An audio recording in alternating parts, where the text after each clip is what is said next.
Welcome to No Rescue, sponsored by Proto. No Rescue family, welcome back. I am excited for this one because I feel like there's a lot of people that have like these questions that they want answered to the financial space, specifically funds. You guys got a sneak peek into the life of Bridger Pennington, my good friend, killer entrepreneur, the founder of Fund Launch. He also manages two funds, the Ugly Unicorn. A lot of you guys know that, as well as Fund Launch Partners. But I'm excited to have him here to really dive into the nitty gritty of where this all started. So Bridger, thanks for being here, brother. Lamè Kinikini, dude. Good to be here. Good to be here. Pretty fun. Yeah. Pretty fun. Thanks for having me on. Oh, it's been awesome. Yep. It's been a heck of a day so far, and I'm excited to dive in the weeds. But dude, I like to start in these podcasts. I like to start really from the roots, right? I want you to take us all the way back to how you grew up. Right. I'd love to know that context of like, because entrepreneurship, as we know, it's a mindset game, and there's a lot of lessons throughout your career that you can see 2020. And I kind of want to dive in those, starting with your childhood. Tell me about Bridger Pennington growing up, family dynamic. Let's start there. Yeah. I grew up in Utah, Sandy, Utah, my whole life. Okay.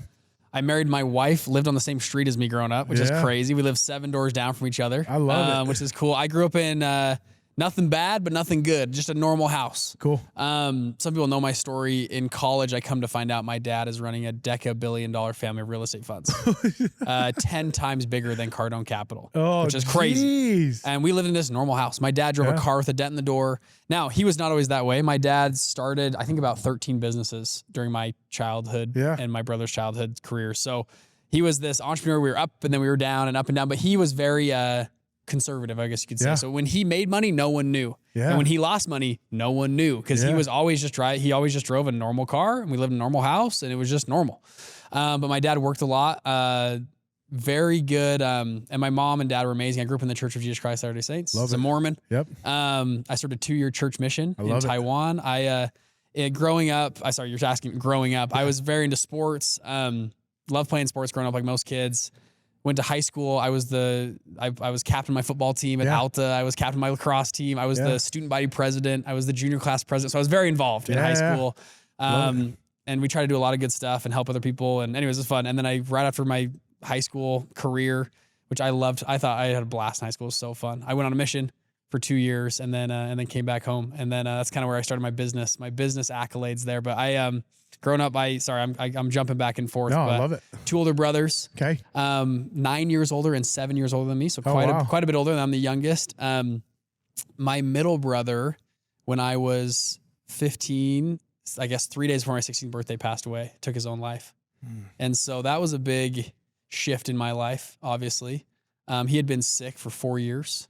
My brother had, I'll just tell you his story briefly, he was the most popular kid I've ever met in my life. I tried to follow him in a lot of ways. And by popular, I mean, had the most friends of anybody I've ever met. Like he was the sophomore class president and junior class president and student body president of Alta when Alta had about 3,000 kids there. Oh, wow. And we had kids every weekend. We had the band kids, then the choir kids, then the football team, then the soccer team, and then the cheerleader. Like he had so many friends. I couldn't believe it. He then went on a full ride scholarship, presidential ambassador scholarship. While at school, got one headache, essentially a chronic migraine that didn't go away. So he called my dad one night. He's crying on the ground, like, Dad, I've had a headache for 3 days. I can't get it to go away. So he takes him to the hospital, get an IV in him. And for the next 4 years, we went to 22 different types of doctors around the country, flew him everywhere, tried tests, tried Eastern, Western medicine, and no diagnosis, no idea. He just literally had one headache that never went away. And it would fluctuate up and down. So I'm 12 years old, 13, 14, 15. This is my age time period. And he, it's funny. If he was like, it would fluctuate every day. So he was like a 2, we'd ask him on a scale of 1 to 10. So 1 is like, he's good. 10 is like, he's going to die. A 2 or a 3 can kind of get up, go out, be out. If he went to like a 7 or an 8, he was on the ground crying, like ice pack on his head in a dark room. Pretty bad. It was funny. If he ate like a little candy bar, he would go from a 2 to a 7 in like 30 minutes. Just like, oh man, this like right, Anyways, after 4 years, he ended up taking his own life. Just so much pain. That was 3 days before my 16th birthday. Sorry to hear I was on a trip. Got the phone call. My brother had taken his own life, and obviously devastating, right? My brother, who's my hero in a lot of ways, like this guy was amazing. And I came home, and I grew up in a faith-based home, and I remember kneeling down and praying to God, like, am I ever going to see my brother again?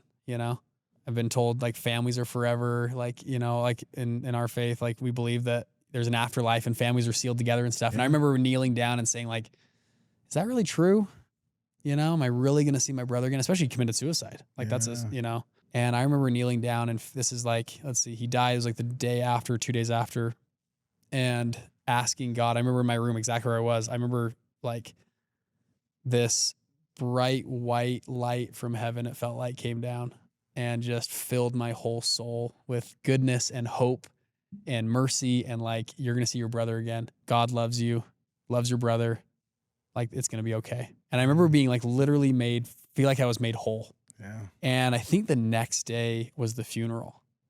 And I remember going to the funeral, and I was like the most happy person at the funeral. I remember being so fulfilled. I saw my old family and friends I hadn't seen for a long time. And it was like, man, why is Bridger so like happy? This is a funeral. But I had been just already like so filled up so quickly. Yeah. On the other hand, like my mom, dude, she's gone through grieving for 14 years, up and down. And like, you know what I mean? For me, it was like 3 or 4 days of that. And for other people in my family, it was a decade. Yeah. And so for each person, it's different. But that was an interesting time for me growing. You asked about growing up. And then about a month later, my parents told me that they were splitting up. They're going to get a divorce. Mm-hmm. So within 1 month, my whole life had like blown up. Yeah. This is going to my sophomore year of school in high school. And I remember saying to myself, I've been incredibly blessed as a human. I grew up in America. I grew up in Utah, which is awesome. I live in a pretty nice place. I will not make this my excuse. I knew a bunch of kids that like, I don't know, were on drugs, and they're like, well, it's because my parents are blah, blah, blah. Or I'm a messed up kid because of X, Y, and Z. Yeah. And I remember saying, the mindset of this will be the story that I'll one day tell. I'll in the same month, my brother shot himself, and my parents are now getting divorced, and my brother's in law school in Arizona. So I have nobody. Yeah. Like, it's just me. Yeah. And this will be the story that I'll tell, that I will overcome. And I'm going to make it the best time of my life, because I was so excited to go to high school. Yeah. And I remember playing on the sports teams, and I did student government and all those other things I just talked about. And it really was like I loved high school. I had the best time ever. I had tons of great friends and people, and we did all, it was awesome. It was a great time of life for me, despite that. And I feel like God really carried me through that time period. Yeah. When everything was kind of blowing up in my life, I feel like God really carried me. Yeah. Dude, first off, I appreciate you sharing those stories, and I kind of want to stay here for a bit and kind of dive into some of the effects of these very real experiences and how they've influenced you both in your current relationships, more specifically your own family, right? Mm-hmm. You're now married, you have kids. Mm-hmm. How have seeing that with your parents play out affected that role? But then also with your brother, entrepreneurship, right? Like, how have those things, like, are those lessons that you've learned from some of those experiences made you a better entrepreneur, and for what reason? So I know I asked a lot there, but let's start with, your current relationship. Like, how's that, how experiencing those things, what is kind of the outlook you've had on your own marriage? So I'm married my wife. I mentioned that we went to high school together. Yeah. So we never dated, but we dated after my mission. Yeah. I have 2 kids right now, a 4-year-old now and a 6-month-old. My wife and I, our mentality is, can we create one of those amazing families? You know what I'm talking about? Like one of those amazing families that's like, I only know a couple of them. I kind of look for them. And it's where like the kids are amazing, but also the grandkids and sometimes even the great grandkids. Yeah. And it's like, and they're all together in one. Like, can we do something like that? You know, those families that are just like, they're like, man, that family's different. No, exactly. Me and my wife talk about this a lot. Like, how do we do that? And we actually go talk to them. We'll go interview these families. Like, how did you guys raise your kids? Like, what did you guys do? My wife comes from one of these families. Yeah.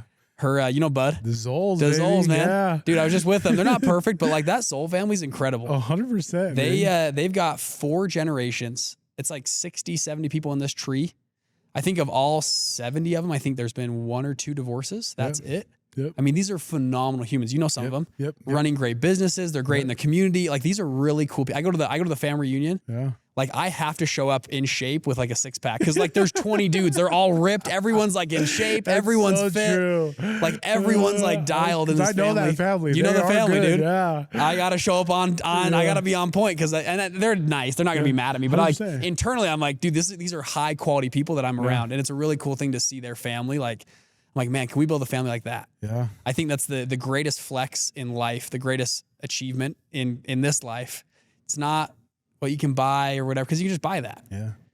You cannot buy a multi-generational amazing family. Yeah. You can't even build it by yourself. Yeah. It takes another person, and it takes not years, not even a decade. It takes like 3 or 4 decades to do that. It's a crazy thing. Now, people listening that's like, I don't have a family. My life sucks. That's okay. I would tell somebody, find people around you that you can call family. Yeah. Yeah. And people that you love and can put together. And if you've been through a divorce, something wrong, like great, let's rebuild. It's okay. Start from wherever you're at. Yeah. But I'm just saying the pinnacle, the peak is like that, which I think the Zols have epitomized, which is pretty cool. Funny. So, well, and a lot of people don't know we have that connection, right? Because Zols is your wife's grandfather. Yeah. Who I served my mission in Ghana with. Yeah. Yeah. And they really are. So. Dude, his awesome. Ghana story is so funny. He didn't want to get called to Ghana. Yeah. Oh, so good. I don't know if you want to tell that story or not. But well, it's funny, yeah, because I was living all of it, right? I remember when he first showed up, like we all found out that this dude, this missionary, is literally mining gold in the country that we're in, and he's like, hey. I never, for the last thing I ever wanted to do was serve in Ghana, and that's where. So I'll give you the quick summary story of this, and hopefully this is not sensitive, but we're saying it. Here we go. But he was, they had done the TV show Jungle Gold. That's right. Yeah. It was a Discovery Channel show. I think they did Scott 2 was seasons. on it. Scott did it. They did 2 seasons, and he's like, I don't know about other shows. This was real. Like they were like literally getting chased by the government. It was bad. And then they did a gold deal where they were going to buy gold at, I don't know, a certain price. And if they got the United States, they could sell it for more. Yeah. And it was this kind of gold arbitrage play. And so I believe what happened is they tried to do this deal and got totally ripped off. They got robbed essentially by millions of dollars. Yeah. And they had a plane. I think they flew a private jet out there. They were going to load the jet up with gold. They checked it all. They had private security with them. They checked this whole thing. And they're out in Ghana. They do the exchange. They take the gold. They put it on the plane. And this is not on the TV show. This is just separate. And they get on the plane, they fly, and I think they land like Orlando, and they open up the plane, and the plane's empty. And they're like, we just checked it. Like we were on the plane. And what had happened is they had loaded the plane, and as they boarded, other guys on the other side were unloading the plane. Oh my! And it was everyone was paid off. Like all of everyone in their whole thing. Because they had all these ex-military guys, everything like to check all the gold. There's millions of dollars of gold. Anyways, they got robbed. And he was like, I'm gonna go back. We gotta get the gold back. And he's like, dude, they decided not to do anything because like we're gonna die. If we go back, they're gonna kill us. Yeah. And then a few months later, they put their mission papers in. And he gets called to Ghana to serve a mission. And I think as the story goes, I was not there, but he said he took the papers and threw it on the ground and was like, I'm not going. And he's got all of his grandkids are there. He's like, I'm not going to Ghana. Stormed out. And then eventually they called. He's like, I'm calling church headquarters. I'm not doing it. And they said, you can move if you want, but you've been called to Ghana. He said, fine, we'll go to Ghana. It's funny because he always used to say, like, this is my confirmation that God has a sense of humor. Oh yeah. Well, it is really true. Yeah. And then he went and he's like, it took me a little bit, but I learned to love the Ghanaian people, 100%. And they're actually phenomenal people. 100%. And he's a great missionary. And he met you, and always he's like he loved his mission. They had a great but anyways, it was pretty funny. Yeah, he's a funny guy. I love it. Well, dude, there's so I kind of want to take a few steps back. I appreciate the life lessons that you've been sharing with us. I want to kind of really highlight some of those, and the question I'd love for you to kind of dive into is how have those experiences really helped you be a better entrepreneur in terms of your mindset as you're approaching building this business and everything else like that. I'd love to hear more about your mindset there. Well, back to that original mindset. I love the mental frame that has gotten me through a lot has been, this is the story I will one day tell. Yeah. I always had a dream of like speaking on stage or I don't know, being on podcasts, whatever the thing was as a kid. I thought it was a cool thing, but you got to have good stories 100%. And good stories come from the hardest times. Yeah. And so when I went through a really hard time, I was like, well, This will be the story that I'll one day tell. And in business, you have a lot of hard times. I mentioned that at the office. Like, it feels most days, like I love the Elon Musk quote, most days it feels like you're chewing glass and staring into the abyss. Yep. Yeah. And I'm like, that is, as the more I've been in business, the more that feels true a lot of days. And then some days are awesome. And you're like, we're on top of the world. And the other days are like, let's back to chewing glass today. 100%. And that's just how it goes. So that mental frame has helped me a ton.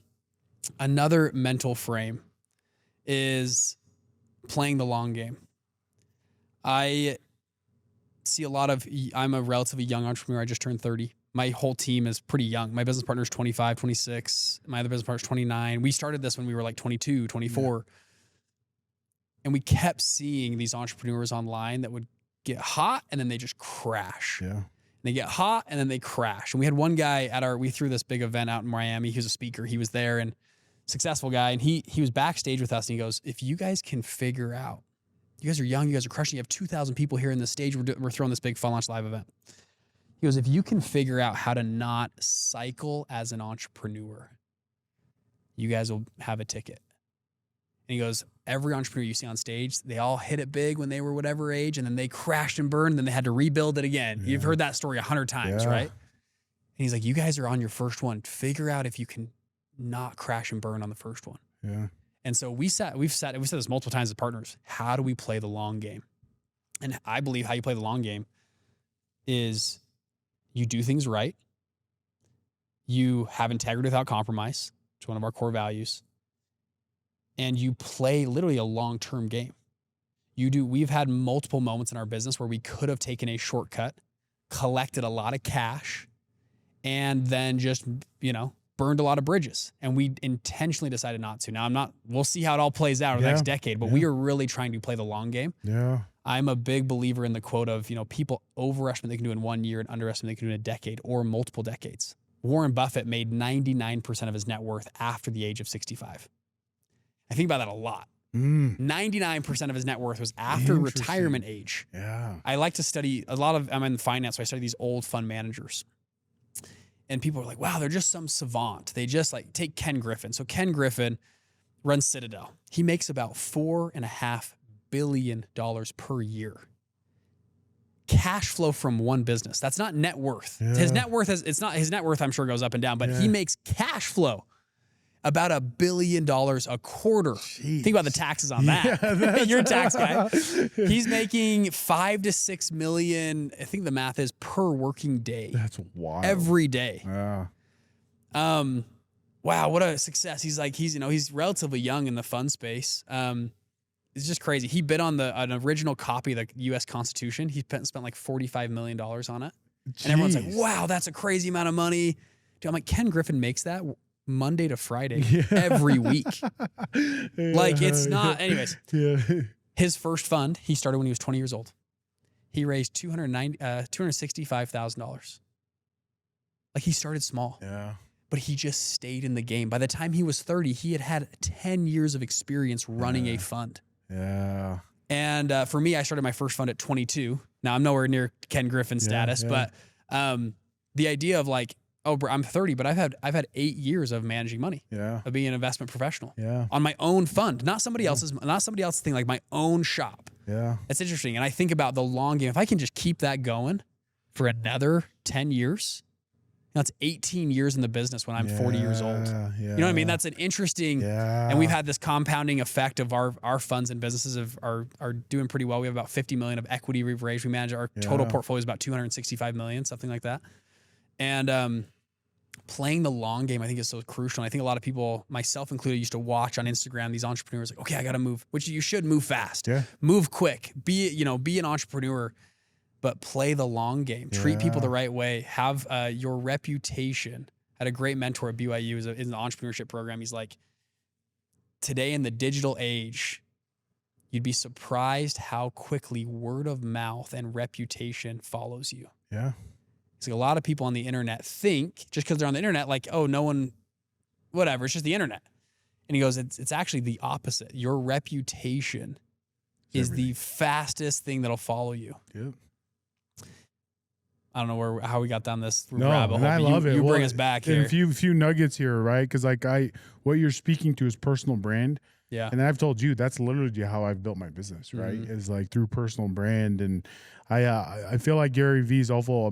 He's an incredible promoter of this concept of time, right? That you're talking about, the compound effect of time, of like just taking care. Because I think the adverse effect of what media, social media, kind of our culture in today's society is instant gratification. It's just constant. Very few are playing the long game, right? And I think that's where you win the most, right? And so I want to rewind a bit, right? Because what's important to me is the framework of your entrepreneurship, of how you've gotten to these ideals that you're now living.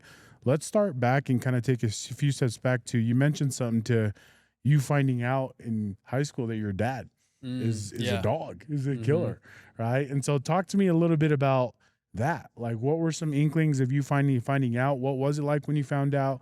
Was he a mentor in your space? You know, an obvious question. Yeah, good question. Yes, so my dad, we were just normal in high school. I think I went on a mission. I came home from my mission, and they bought a huge house, and I was the last kid out of the house. So they kind of waited till all their kids were out, and they spent some money.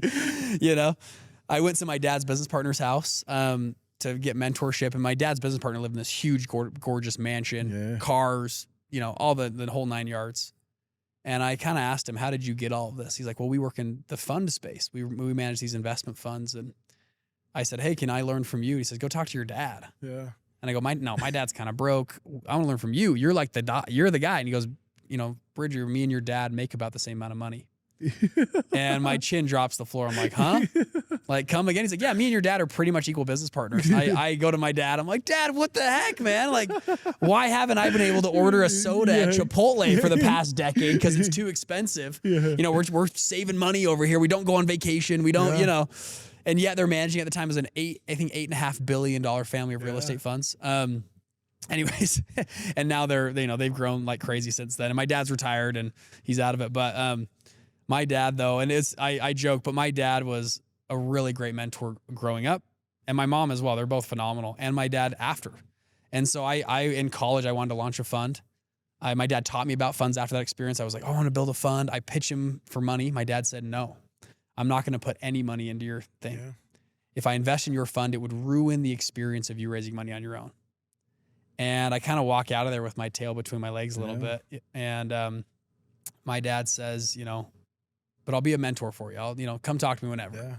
I'm not going to take equity, no ownership, whatever. I'll just be a sounding board for you." And so I went out when I was 22, I raised a whopping $49,500 from like 7 investors. Just teeny, right? So small. I love it. Average check was like $6,000, you know, like, but it was enough to get started. Yeah. We did these small short-term loans. We got a 64% return on our money on that first group of investors. That's awesome. So that was good. Good return. Then we dovetailed that into a second fund. That fund we raised, raised and deployed millions of dollars of that second fund. We ran that for about 3 years.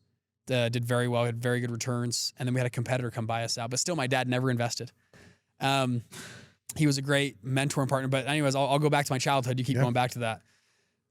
This is, I think, my dad, I didn't know other dads didn't do this. But my dad, like every time we were in the car, he's like, "Hey, do you guys know how a credit score works?" Oh, wow. And then he would just teach us about credit scores in the car. "Do you guys know how a bank makes money?"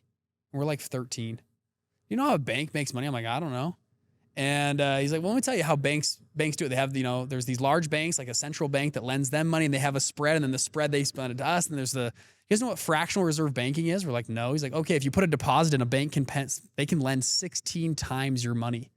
Like, a lot of people don't know this. Like, I was learning this in middle school. He's like, if you put $1 million into a bank can create $16 million and make loans to people. Yeah, yeah. It's called it's called fractional reserve banking. Yeah. And I was like, "Whoa, that's crazy," Yeah. And so my dad was very intentional about making sure, and that he did this with all aspects of life, but I'll talk about finance and this. Like, he made sure us kids knew financial terms. We understood what a mortgage was. Yeah. Credit, like all the things I just mentioned. And I remember getting to college, 5 other roommates, so 6 of us in a house. And, everyone in college is trying to figure out personal finance. All of a sudden, they're like, "Wait a second, I'm on my own. I got to figure out groceries and rent and a credit card. And what is that like?" And I was thoroughly shocked how financially illiterate my roommates were. Yeah. I was like, "What are you guys talking about? This is easy. This is all simple." And I was then pulling out the whiteboard and teaching them how what I thought was pretty simple things worked. Yeah. And it gave me a ton of confidence. Like, oh shoot, I guess people do need help with this. And then I was in the finance school and at BYU and other things. And my dad was very intentional. I mean, he did a great job at that. And he did that with all aspects of life. He's like, if I have my kids in my car, music's off, I got a captive audience. Yeah. They got to listen to dad because we're driving somewhere. And he was just peppering us with questions and comments and just would teach us everything. It was really, really cool. I love it. It gave me a lot of precedent for thinking differently, how to make money, how to start a business. Yeah. Dad, who are these guys with the big houses on the hill? Oh man, most of them run businesses. Let me tell you about business, and it just cued me up to be, I think it was a good breeding ground for entrepreneurship. Yeah. You say something that's really interesting that I'm curious. Was he like because you mentioned like, hey dad, why couldn't we buy Soto? And meanwhile, he's making all his money. Was he a Dave Ramsey guy? Was that kind of his philosophy? Oh yeah. Okay. Total. Dave Ramsey's a great example. Yeah. Very, I mean, yeah. Oh yeah. We were just always, and I think because his businesses sometimes were hot and sometimes he was losing tons of money. So it was like, had to stay humble. Yeah, we got to stay humble. We're going to keep this thing steady Eddie, all these kids here. And I think it was good for us. It was good. So that's very interesting because I feel like, and I'll be the first to say that I have a lot of problems with Dave Ramsey. Right. Mm-hmm. And I think a lot of people do in terms of that philosophy, mostly as it pertains to entrepreneurship. Right. Because we all, he's very anti-debt, and granted, I think he actually does a lot of good things for a certain demographic. But as an entrepreneur, do you feel like, obviously your dad did great, you're doing great. So like, was there conflict there of those philosophies? Well, and to bucket him just as a Dave Ramsey guy, I think would be too cool. Not include, not say it's always be multifaceted. They had lots of debt in their businesses and other things. Absolutely. But from a personal realm, I'm a big believer if Dave Ramsey gets people, especially from negative to break even. 100%. Now, if you're trying to optimize, the Dave Ramsey model isn't going to work. If you're making millions of dollars a year, it just doesn't make sense. It just doesn't math out. But if you're in debt, oh yeah, man, that's a great place to start. So I think it just depends on who you're talking to, who's your audience. But that was, if you put us into camps, it was more of for sure a Dave Ramsey style camp. Oh yeah. And so you mentioned Future State, right? How has he been, a mentor to you later in your life now? I mean, because I feel like we all go through this moment with especially our parents. There's a moment where you kind of take off the blinders and you realize that they're just like us, and it's both a pro and con, right? Because now, like my relationship with my dad, like especially as I've come into my business, it's drastically different, and we can have different conversations. He can tell me things that he's never shared with me before, and do you feel like you experienced that a little bit with your dad, especially having been... 100%. It's my dad is phenomenal. Yeah. I remember, when I'll say something interesting, I was on a podcast one time and this guy, he's like, did you know second generation entrepreneurs are way more rare? Oh, really? And I was like, what do you mean? I was like, you would think, if your dad or mom was an entrepreneur, it's more likely for the kids to be entrepreneurs. He goes, and that's not the case. It's actually a lower percentage of kids of entrepreneurs become entrepreneurs. And it's actually, they have much, they don't pick that field for whatever reason. Yeah. And he goes, what you have done, people might say, oh, it's just easy because your dad helped you, which it was a huge help. But he goes, statistically speaking, it's less likely for someone like you to launch a business. Interesting. If your dad or mom had success in business. Yeah. Isn't that interesting? That is. I was like, that's kind of crazy. But back to me, I remember being in college and, everyone tells you find a mentor. And I was like, dude, I didn't realize I have a mentor freaking built in. I have a built-in mentor. This is awesome. Yeah, and he's been mentoring you your whole life. He's been already, but I'm like, this is like an amazing thing. And you think that's obvious. Yeah. That like, I switched my mindset. I'm like, oh my gosh, my dad is like such an asset. Yeah. I should and he wasn't going to give me money, but he was going to give me advice, or if I need to hire somebody, like he can just like think through stuff with me. You'd be surprised how many people don't think that way. Yeah. Like I meet other people and their kids. I'm like, don't talk to your dad. Like, oh no, I never talk to my dad. I don't want to talk to my dad. And it's like, dude, your dad ran like $1 billion. Like, are you kidding me? You're not gonna talk to your dad? And you're like, oh, I don't want to talk to my dad. Like, and it's like, okay, up to you, bro. It's really interesting. And so, anyways, back to my dad though.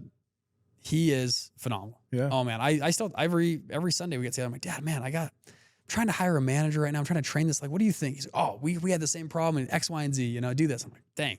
It's pretty nice having a mentor like that in your corner. So when did it switch for you though? Because you mentioned college. Like, okay. I think I read Rich Dad Poor Dad. Oh really? That exact book. I think that I was like, wait a second. And that sounds like you described my dad. I'm like, dang, I have this. Like, why don't I use this? I'm such an idiot. I remember being in college, like, oh shoot, I should use this. Yeah. Because everyone sees their parents in whatever light you see them in, you know. And I honestly was a big switch for me. Like, oh, shit, I'm gonna start using and for the funny thing I've learned about rich people, I'm just gonna call them rich people. Rich people or successful people love giving advice. Yeah, they love it, especially when they can see themselves in a younger version in you. 100%. I don't care what your background is, what color, what race, where you're from, what country. Like if I'm a little bit successful, I'm semi-successful, I guess. When you can see someone that's younger that like, you're like, oh, I see that same spark in them that I had. I will mentor that person for free 100%. For 20 years. Yeah. Because it reminds you of who you were and it's just cool. And so I started to say like, okay, how do I position Bridger to appeal to that? And if I can show them I'm working hard, I'm doing stuff, I'm a mover and a shaker. I'm not a wantrepreneur. I'm actually an entrepreneur. For a long time, I was a wantrepreneur. I just talked business. Yeah. I'd listen to podcasts. Yeah. I was like, oh yeah, I'm doing it. Yeah, I'm a wantrepreneur. In college, I'd go on dates with girls. I'm like, oh yeah, I'm starting a couple businesses. I'm a business guy. And I was such a wannabe. I was a wantrepreneur. And then finally I switched over. No, I'm actually an entrepreneur. I actually get stuff done. I actually do things. Yeah. And I actually run businesses. I don't talk about business. I run businesses. And when you go meet a mentor, I met with one this morning. Yeah. I called this guy up. I'm like, dude, we just won the Inc. 5000. I'd love some advice. He's like, great, I'll hop on. Yeah. And I think he sees in us he's like, man, those guys remind me of when I was their age. Yeah. And it's, you'd be surprised how much free mentorship people love to give, and they will happily give you every secret to the universe to do stuff. And I was like, that's such a hack when I was in, especially when you're in college, everyone wants to help a college kid. Well, and I feel like too, that like especially the people that like you inherently, when you're young and you're seeking like for a mentor, there's nothing you can really provide them of significant value. No. Except doing what they say. Mm-hmm. And that's the greatest gift you can give to any rich person when they give you advice is to go win.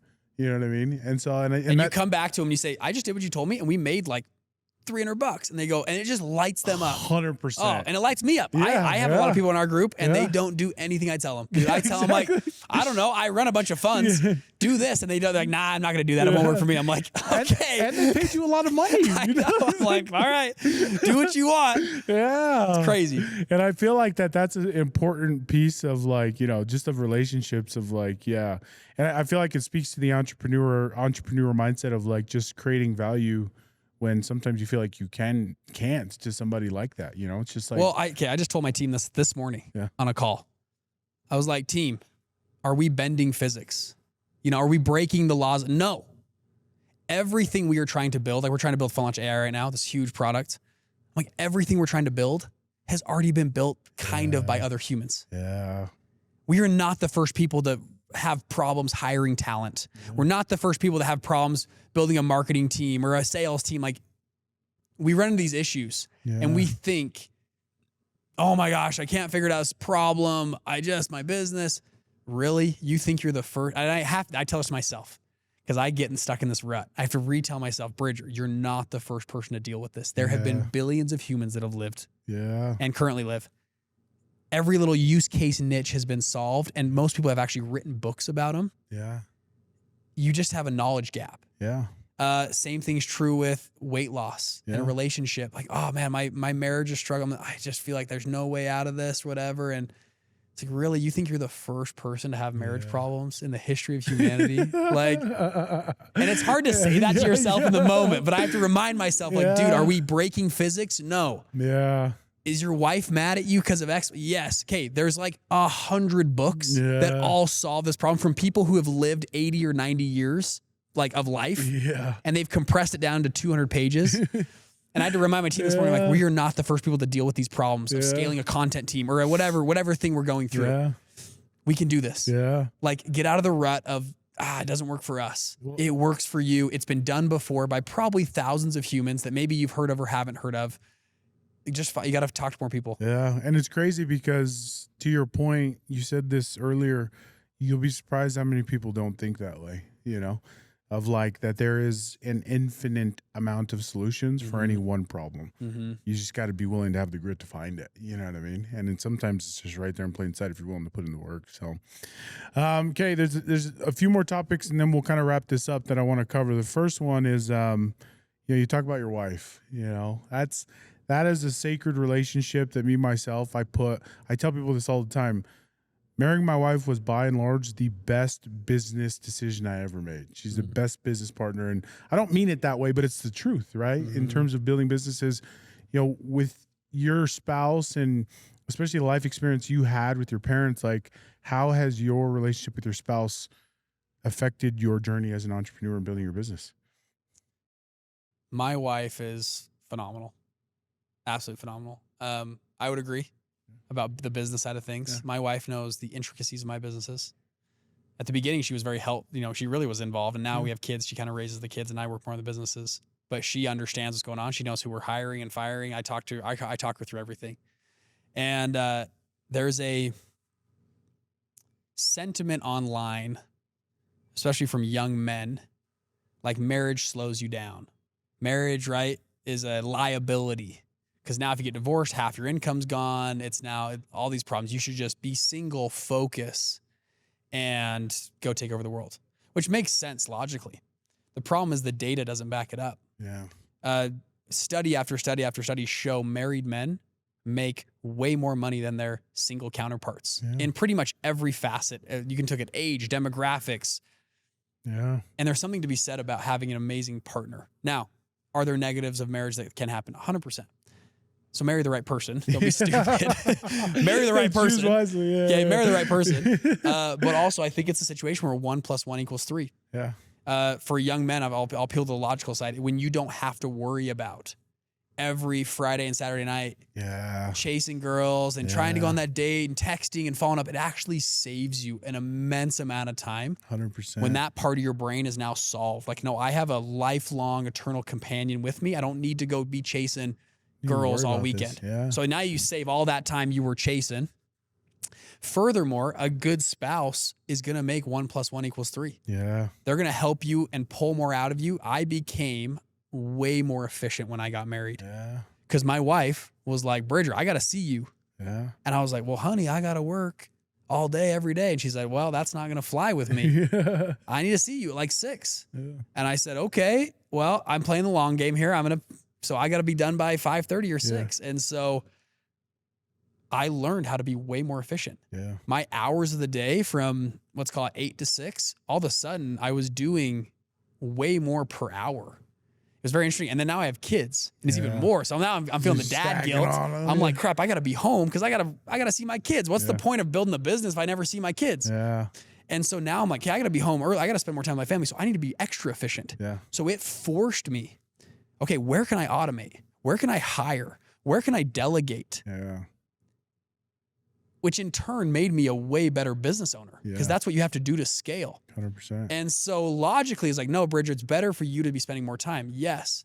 By having a family and kids, it's actually made me more efficient, made me scale, made me delegate, and made my overall quality of life go way up. Yeah. I absolutely love being married. I love having a family. I love having kids. It is, I did not like having babies. I'll say that. I don't like having babies. I have a baby right now. They're fine. For any dads out there listening, at least for me, I'm not a newborn guy. I just don't connect to the newborn like my wife does. Yeah. But once they turn about 18 months, 100%. it's like, oh, dad mode's on, dude. I'm like, oh, being a dad is so fun. I'm like, oh, because man, that first 18 months is a grind. And I was like, okay. But now I'm like, okay, now I see the fruits of being a dad is actually so rewarding and fulfilling. And it's made me more efficient and better business operator. This podcast is sponsored by Prodo. With Prodo, taste comes first, but trust follows. It's clean, it's grass-fed, and it's made with standards you can feel. This is protein for people who expect more. Bougie, not basic. I love it. Well, Bridger, this is, brother, this has been awesome, man. I really appreciate, there's very few guys who I can appreciate their philosophy on business really starts at home. And that's what I feel like with you is like you talk about, your life and about these business ideologies stemming from a really good, like, solid foundation. And I appreciate that. And I look up to you for that reason. So, well, thank you. And I think you're that same way. I appreciate It's cool. that. We got to have your family over. Dude, come hang out. Love to. Come we hang need out. to. We really let's do. do something. In closing of this, No Rescue podcast, this is the last question I like to ask our guests. No Rescue started because as entrepreneurs, we've been in those moments where we realize no one's coming to save us, right? Mm-hmm. And it can be a very empowering moment. It can also be a moment where it's broken a lot of entrepreneurs, right? I want you to, think about those moments that you've had in your career. And what I want to ask you is, like, what is your piece of advice to that entrepreneur that's in that moment right now and they're watching this? What is your one single piece of advice you give them? For me, when you say no rescue, I was trying to think of some moments where I have felt, you could call it no rescue, or it's you got to figure it out. We had a probe from the SEC 2 years ago. We received letters one day from the SEC saying, you're being investigated by the SEC. I don't think I've ever shared this before. It's a first time story. We received these letters. We're like, what happened? What's going on? It said, we're all named in this thing. We're like, oh my gosh, what's going on? So we call up a lawyer, we get it going. And that's a moment where you're like, okay, I don't know what it is, but we are like, I remember a pit in my stomach that just, you know what I mean? Yeah. You're like, oh my gosh, what's going on? And we end up going and doing, we're tearing apart our whole business. Like, did someone mess up? What did we do wrong? Because there was no context. We're like, why are we being investigated? So we called them up and they said, they gave us a couple of reasons. We're like, I don't think we've done any of that. Like, so we start tearing our business apart to, like, top to bottom. We're looking through everything to, like, almost an internal investigation to see what's going on. And I remembered in that time period of, like, this is a 6-week process. We then go do interviews in Salt Lake City at the whatever place and it's very intimidating. You're in the Securities and Exchange Commission. We're all young. And we're like, if you get an SEC slash, I mean, that, like, is career ending for a lot of people. Yeah. Especially in our space, because we're in the fund management space. Like, so we go in there. I do the first interview. It's like an hour. Most interviews are 4 hours, 3 hours. Mine's an hour. And our lawyer's like, that's pretty good. The next guy goes in, it's 42 minutes. The next guy goes in, it's 17 minutes. And he's like, I've never heard of a 17-minute interview from the SEC. And he goes, they must have nothing. And I felt a little bit better. And anyways, I'm telling this whole story. And then we end up at the end of it, we actually got an exit letter from them. That's, like, very rare. We should have showed you the office. It's framed on our wall at the office. It said, like, these guys are, it doesn't say, what does it say? It says, like, at this time we have found no fault in this company. And we were like, this is so cool. We framed it. We haven't posted it because we didn't want to, like, poke the bear, I guess, for them to come back, but it's on our wall in our office. And they said, you guys are clear. There's nothing wrong, at least so far, whatever. We said, that's great. They thought we were violating broker-dealer laws, and we hadn't, which is awesome. But that now it's like, oh, it worked out. But during that period, man, that's a scary moment, you know? It's like everything, like, you have a government agency that can just wave the hand of God and just demolish you if they would like. And I remember the advice I'd give, I've had multiple times like this, of I kneeling down and asking God for help in my business. I involve God in a lot of, now I don't always get answers, but I try to involve God especially when I fire people, when I work with clients. Like, I'm not perfect, but I try to really ask and involve God, because I believe, this business, I felt prompted to start this business multiple times. I felt this calling from God that I needed to do this. And I remember I have a little prayer notes thing in my phone, a little app, and I would take notes on just impressions or thoughts. And I had multiple times, you need to start fund launch. You need to start this business, help people launch funds. I had like 6 or 7 of them over the course of like 2 months. And finally I was like, I got to follow up on that. I got to do this. Yeah. And so I feel like now running this business, I feel this, I don't know, fiduciary responsibility, or maybe you could call it a stewardship of, like, I feel like God has given me these things and I need to do well with what he has given me, be a good steward. And so I sometimes get criticism. Actually, I get a lot of criticism sometimes for posting on social media about God and Jesus and other things. And I'm just like, I'm sorry. I feel like this is God's social media. I feel like I've been given this platform, like somewhat of a platform. I'm not even that big of a social media guy. I'm like, I have a few 100,000 followers. But I'm like, whoever I've got in front of me, I'm gonna share what's worked for me and involving God in my life. I'll share 2 quick stories if that's okay. But please. On on this. This is back, I was 24 years old. I'd had a little bit of success. So our business started taking off. I was running my fund. I can't remember if I had sold it or not sold it yet. I get invited to this guy's office down in Lehigh, really fancy office, kind of like yours, pretty nice here, pretty fancy. I get called in. I sit down, and this guy's twice my age. He has a private jet. He's got a really fancy car. He's a very successful individual. And he's like, Bridger, let's be partners. I want to launch a fund. I want to scale everything I'm doing over to, we have like $100 million already lined up. I want you to be like, I think it was like a 25% owner at 24 years old. Yeah. I'm like, dude, this is it. Like, this is like the ticket. I don't know. I've been working hard for years. Like, this is the moment. So I go home, I tell my wife, I'm like, honey, this is awesome. This guy, we're going to be running this $100 million fund. Like, this is amazing. So I tell my wife, we're excited about it. I say, let's pray. We got to ask, see if this is the right decision. We kneel down and pray, and independently, we both feel like a hard no. Do not do this deal. Wow. And I remember getting up I'm praying with my wife. I'm like, did you feel that? She's like, we should not do this. And again, God doesn't always speak to me, but there's a few moments when he does. And I'm like, if God speaks to me, I'm going to follow. And I'm like, okay, we're not doing it. And I have no reason why, but we're just not going to do it. And I remember being pretty sad. I was like, dang, this is like but I'm like, there must be a reason. So I go tell the guy, I'm like, hey, I just don't feel right about it. I just can't do it at this time, whatever. I gave him some excuse. And he goes, cool. And it was kind of like, you're dead to me. Like, okay, dude, get out of here. Good luck. Like, you just kissed away the best opportunity of your life. And I kind of felt like, I'm like, yeah, you're right. And I left his office. Anyways, 3 weeks later, I get another call from a different individual, almost like exactly the same. Twice my age. This guy's super successful, drives a Ferrari, like very successful. Like, I go to his office. He pitches me. He's like, Bridger, let's be partners. I'm like, oh my gosh, this is why I said no to the first one. I'm like, because this guy's even better. I go tell my wife, we're ecstatic. I'm like, let's pray about it again. Yeah. We pray about it again. The answer is no. Do not do this deal. And now I'm like, is this just us? Yeah. Are we just self-sabotaging ourselves? You know what I mean? Like, you're like, is it me or is this God? Like, who is this? I didn't see an angel. I don't know. Like, should we do this thing? Anyways, I was like, no, that was something else. That was not me. That was God. That was something different than my own feelings. And so we said, no, I told the guy, no, I'm not doing it. And I just live my life and nothing comes of it. I said no to these two great deals. These guys go launch their things. I see them online. They're like really successful. They're crushing it. I'm like, dang. I'm like, I guess, I don't know. And I go run my business. We've had good success. We start running our business. We've done really well. This is 4.5 years later. Think of that, 4.5 years in the future now. The second guy comes out, is running a to the tune of about $500 million Ponzi scheme. Oh my gosh. Huge investigation. It's very public, all this stuff, like crazy. I'm like, oh my gosh. This is the first guy. And a few months later, FBI comes in, raids his whole office. He was also running some kind of fraudulent scheme. I think he's going to jail, or I don't know where the update is on him. Crazy.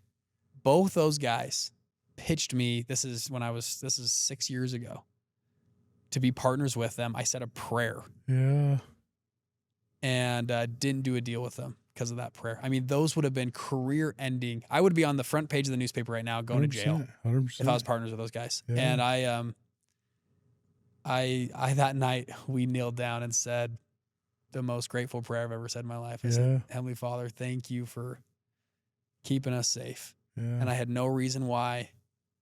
And I've had other things in my life I still don't have a reason for, but thank you. And so the advice I'd give to people, I guess you'd say, and the advice I give myself is learn the language of the Spirit.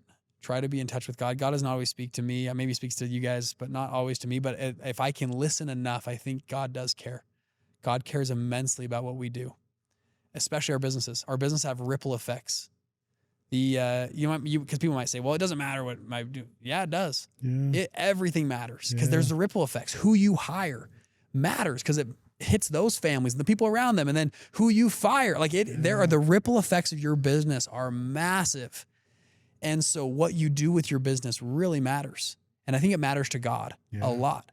And I think less about the money, but more about the people that are involved. With every business has people. Yeah. And so, and the times that I've hit my lowest, and I've found prayer to be a very very useful thing. Sometimes I should pray more than other times, but man, especially those low moments, that's when I feel like there's no rescue, I guess you could say. I have felt rescue in that, and confidence in what I'm doing. Yeah. Roger, I appreciate you, brother. This has been an incredible opportunity to learn from you, to hear these stories, and I genuinely appreciate you sharing. So this has been gold. Thank you for being here. Thank you for your time, because I know it's valuable. I appreciate you. Well, thank you, Lamè. I love this show, man. I love having being on. You're a great dude. I love hearing about your growth and success, and it's awesome. We got to get the families together, brother. Yeah.